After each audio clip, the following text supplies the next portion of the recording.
চন্দনাস কর্নারে সবাইকে ওয়েলকাম। আজই ফিরে যাওয়া আমাদের অযোধ্যা থেকে, তাই সকাল সকাল ব্যাগ প্যাক করে একদম রেডি হয়ে আমরা বেরিয়ে পড়েছি অযোধ্যার আশেপাশে আর কি আছে সেটা দেখার জন্য। অযোধ্যা ট্রিপের এই ভিডিওটি লাস্ট বাট নট লিস্ট।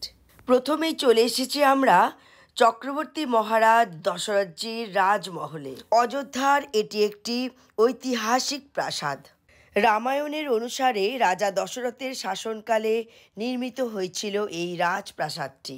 মুখ্য দ্বার থেকে রাজপ্রাসাদ অনেকটাই দূর। ভারতীয় ইতিহাস ও সংস্কৃতির এক বিশেষ গুরুত্ব বহন করছে এই মহলটি। মুখ্য দ্বার থেকে প্রবেশ করতেই এক বিশাল প্রাঙ্গণ।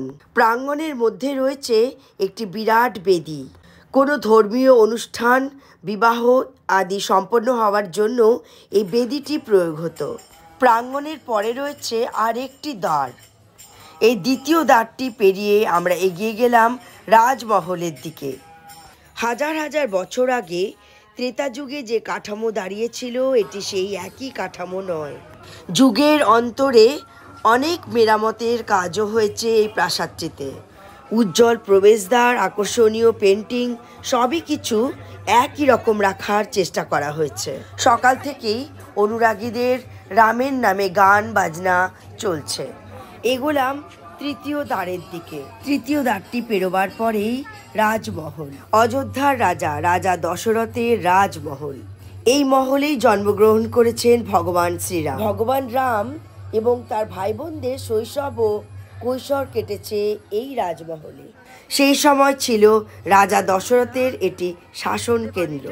রাজা দশরথ তার রাজত্ব পরিচালনা করতেন এই রাজমহল থেকেই। রাজা দশরথ অযোধ্যাকে একসময় রাজধানী হিসেবেও রেখেছিলেন। মহলটি প্রশাসনিক কাজকর্মের জন্য তো ব্যবহার হতোই, তারই সঙ্গে রাজার পরিবারও বসবাস করতেন এখানে।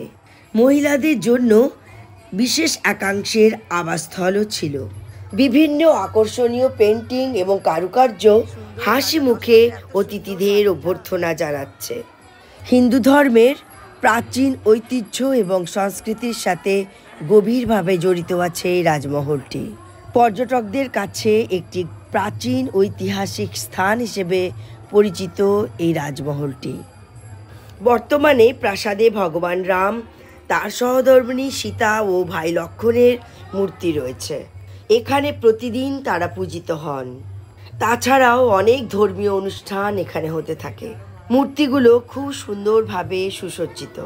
পাশেই রয়েছে পরম ভক্ত হনুমানজির মন্দির। সকাল থেকে চলছে তাদের জয়গান।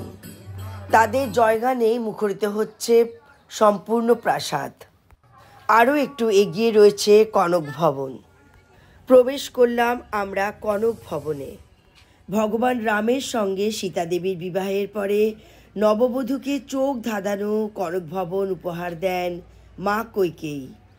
সীতার প্রতি কৈকেয়ীর গভীর শ্রদ্ধা ও ভালোবাসার প্রতীক এটি। সীতা যখন রানী কৈকেয়ীর উপহার দেওয়া প্রাসাদে প্রবেশ করেছিলেন, তখন তিনি একটি সুন্দর সোনার আবাস খুঁজে পান, যা কনক ভবন বলে বিশ্বাস করা হয়। সীতা তার কক্ষে প্রবেশ করবার সময় প্রাসাদটি অলৌকিকভাবে আবির্ভূত হয়েছিল। মন্দিরের নকশা ঐতিহ্যগত এবং সমসাময়িক স্থাপত্য শিল্পকেও প্রদর্শন করে। কনক ভবনের স্থাপত্য বুন্দেলা শৈলীর একটি উৎকৃষ্ট উদাহরণ। বিস্তৃত সজ্জা এবং জটিল কারুকার্যের জন্য বিখ্যাত। কনক ভবনের নকশা সেই সময় কারিগরদের দক্ষতা প্রদর্শন করে। কনক ভবনের ভিতরের গর্ভগৃহে ভগবান রাম এবং দেবী সীতার 3 জোড়া সোনার মুকুট মূর্তি রয়েছে। এই মূর্তিগুলি প্রতিটি সেট বিভিন্ন ঐতিহাসিক সময়ের প্রতিনিধিত্ব করে। ভারী সোনার অলঙ্কার দ্বারা সজ্জিত মন্দিরের নাম কনক ভবন, যার অর্থ সোনার তৈরি একটি ঘর। এটি ভগবান রাম এবং মা সীতার ব্যক্তিগত প্রাসাদ। এরকমও কথিত আছে, দেওয়ালে কান দিলে এখনও সীতার নূপুরের ধ্বনি শুনতে পাওয়া যায়। কনক ভবন থেকে আমরা এসে প্রবেশ করলাম একটি মন্দিরে। মন্দিরে তখন ভোগ বিতরণ চলছে। আমরা সকলে প্রসাদ গ্রহণ করলাম এই মন্দিরের। এবং মন্দিরের মুখ্য দ্বারে চলছে সর্বসাধারণের জন্য ভোগ প্রসাদ। টুকটাক কেনাকাটাও করলাম আমরা। শপিং করেই আমরা চলে আসলাম স্টেশনে। আজকের ভিডিওটি কেমন লাগলো অতি অবশ্যই আমাকে কমেন্ট করে জানাবেন। নতুন বন্ধুদের অনুরোধ রইল চ্যানেলটা সাবস্ক্রাইব করার। ভালো থাকুন, সুস্থ থাকুন। জয় শ্রীরাম।